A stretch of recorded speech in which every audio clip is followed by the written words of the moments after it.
Support comes from the Virginia Living Museum. I'm Jessica Azura, Senior Director of Guest Engagement, welcoming you to experience the wonder of Virginia's native birds, mammals, marine life, and reptiles, all with a focus on education and conservation. More at thevlm.org. And a very good morning to you. Welcome to our Bird Notes. This is Dwight Davis. A bit of history first this morning. Cecilius, or Cecil, Calvert, the second Baron Baltimore, was the first proprietor of the colony of Maryland, or Maryland, as it was originally called. The charter was granted in 1632, and if you want further details, consult a good history book and John Barth's masterpiece, The Sotweed Factor. This second Lord Baltimore actually never left England, but he sent his younger brothers to manage the new colony. And he also sent over several place names that are found in Maryland today: Baltimore, Cecil, Calvert, even Anne Arundel, whom he married. The livery of the Lords Baltimore featured very distinct colors, black and orange. These same colors appear in the plumage of a bird that the early colonists encountered, and so the bird was called the Baltimore Oriole. The Baltimore Oriole is familiar to anyone who has perused a bird book. Its colors guarantee inclusion in such books.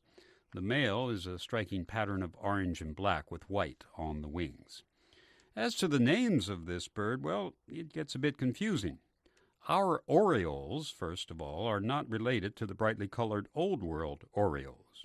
Ours are grouped with blackbirds, and the scientific family name of blackbirds is Icteridae, meaning yellow-green bird. Got it?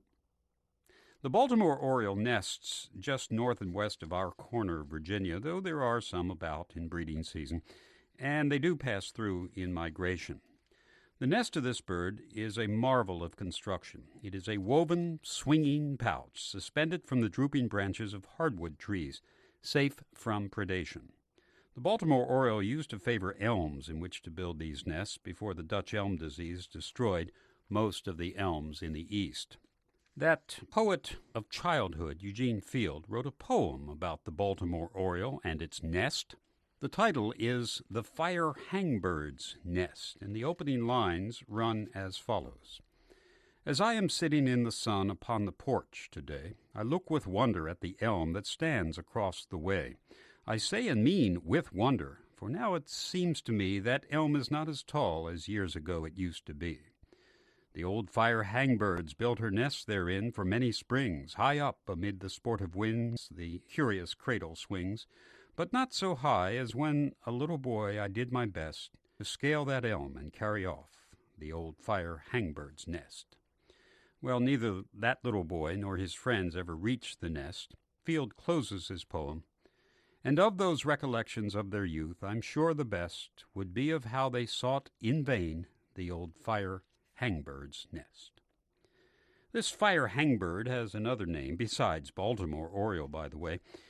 It is now officially grouped with the Bullock's Oriole of the western U.S., and both are called Northern Oriole.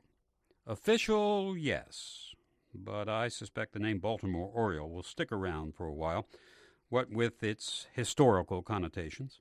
Also, there's a wonderful little song by Hoagy Carmichael, so titled, and of course there is the Baltimore Orioles baseball team.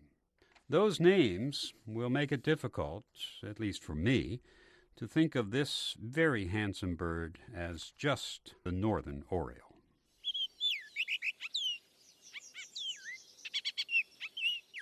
Support comes from the Virginia Living Museum. I'm Jessica Azura, Senior Director of Guest Engagement, welcoming you to experience the wonder of Virginia's native birds, mammals, marine life, and reptiles, all with a focus on education and conservation. More at thevlm.org.